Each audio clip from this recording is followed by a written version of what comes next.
L'hôpital de Rouyn-Noranda est-elle oublié par Québec? Et est-ce que le cégep est prêt à l'aube de la rentrée scolaire?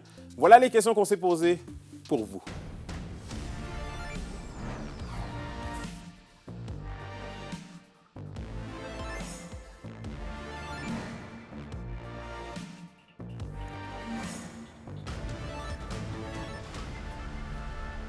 Ici Anthony Dallaire et voici vos informations.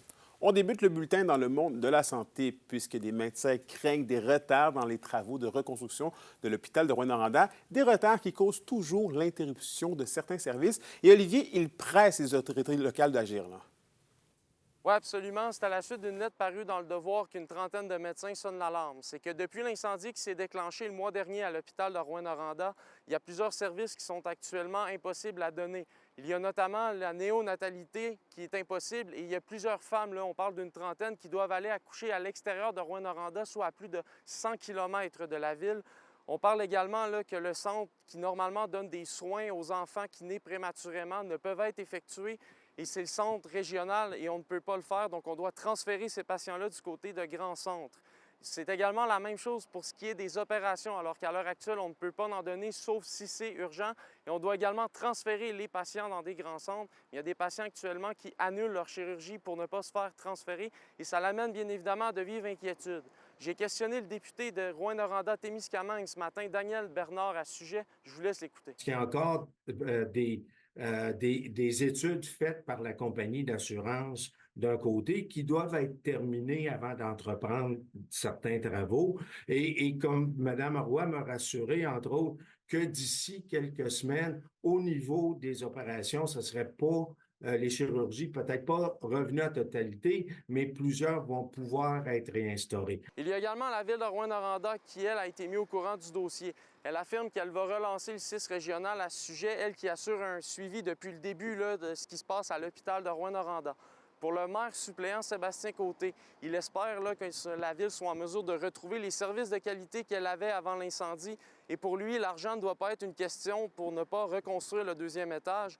Il espère là, que les gens pourront retrouver le plus rapidement possible les services. C'est sûr qu'on a bon espoir, mais je vous dirais, on n'est pas dans sans dire le day-to-day, j'aime pas l'expression, mais c'est pas nous qui gérons les travaux. On va vérifier que le CISAT, l'avancée des travaux, les médecins hier ont soulevé des inquiétudes. Comme je vous disais, donc on va vérifier, mais c'est sûr et certain que la Ville veut que les services reviennent le plus rapidement possible, mais soient adéquats aussi. Le CISAT n'a pas répondu à notre demande d'entrevue en lien avec la situation, le cabinet du ministre de la Santé non plus.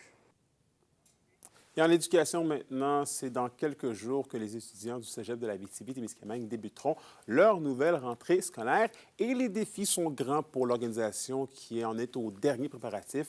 Un reportage de Zachary Desrosiers. La rentrée approche pour les 2000 étudiants du cégep de l'Abitibi-Témiscamingue. Le nombre d'étudiants demeure relativement stable. On note une légère hausse d'un peu plus de 1 %. Toutefois, la présence internationale, elle, est en baisse. C'est assez dommage. Là, on constate une baisse, peut-être une trentaine, quarantaine qui réussiront à avoir eu tout leur permis d'études pour venir étudier à partir de l'automne. On anticipe que plusieurs seront en retard. Par contre, là, sur leur permis, donc on espère qu'ils pourront rejoindre notre institution là, à partir de la session de janvier prochain. Malgré un contexte budgétaire serré, la direction assure que la qualité de l'enseignement et des services sera préservée. On commence l'année avec un déficit de 755 000 là, au cégep, une première. Ceci étant dit, il y a eu beaucoup de travail qui a été fait tout l'été là, avec les différentes équipes.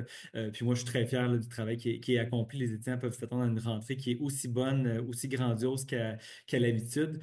Toutes les décisions qu'on a prises et tous les choix qu'on a pris avaient deux choses en tête. Un, préserver la qualité de l'enseignement.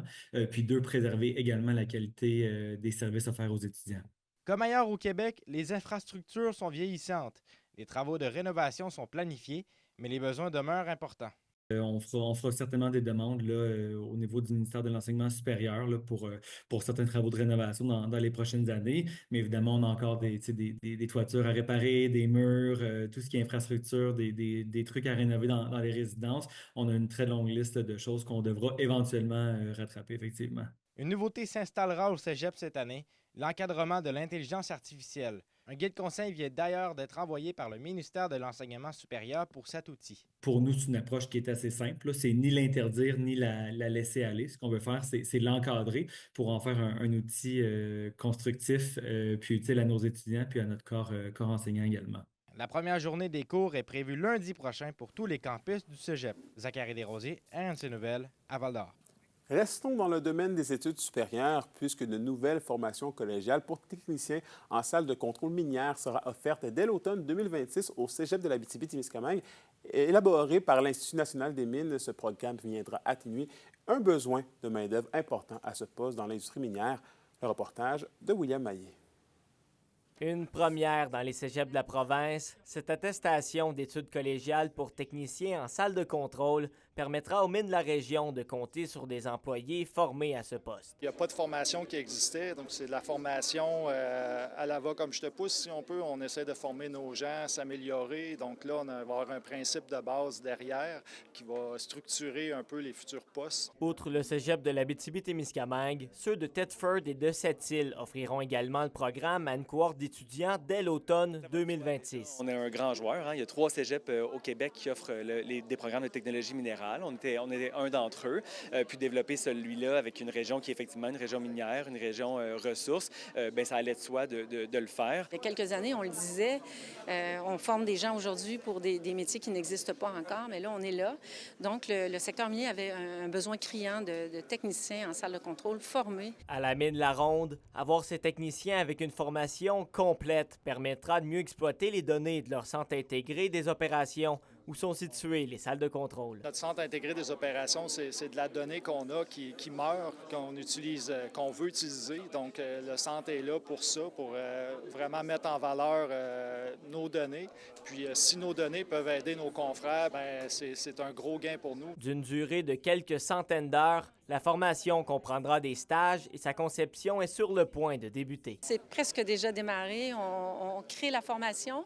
On devrait être en mesure de la terminer, de la déposer là, au printemps 2026. On va tout de suite commencer le recrutement pour être en mesure de déployer une première cohorte en septembre 2026. Présentement, le complexe minier La Ronde emploie 4 techniciens en salle de contrôle minière, mais il estime en avoir besoin d'une dizaine dans un futur rapproché. William Maillet, RNC Nouvelles, Pressac.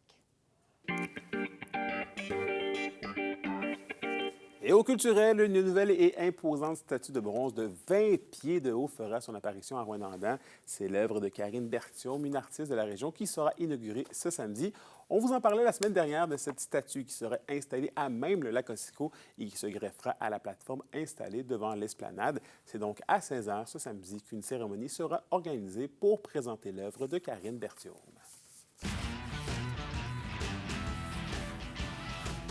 Et au sport, c'est soir de match dans la LHJMQ. Les Huskies et les Foreurs sont de retour sur la glace ce soir à 19h à l'Arena Glencore dans le cadre d'un affrontement de pré-saison. Ce sera l'occasion pour les jeunes recrues de faire leur place dans le futur alignement des 2 équipes. Les vétérans devront aussi montrer ce qu'ils ont dans le ventre. Rappelons que lors de leur dernier affrontement pré-saison, jeudi dernier, c'est les Huskies qui l'avaient remporté 3-2 en tir de barrage.